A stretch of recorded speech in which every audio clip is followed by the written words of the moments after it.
के हो पारा तिमीहरूको ए आमा हो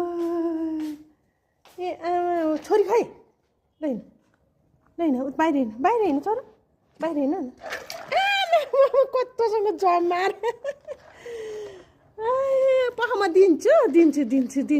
दिन्छु नि बाबाहरूलाई कति भोक लागेको रहेछ नि छ न छटा न बच्चालाई नि दिउँ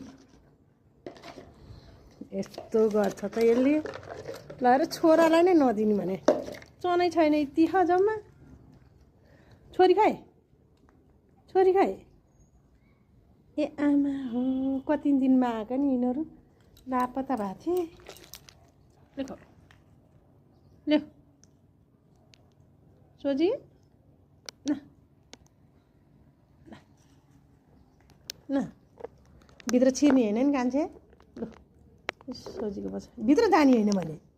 न ल्याऊ तरकारी ल्याऊ बिस्कुट खाऊ न सोझी बिस्कुट खान्न यस्तो छैन यिनीहरूको आमा छोरा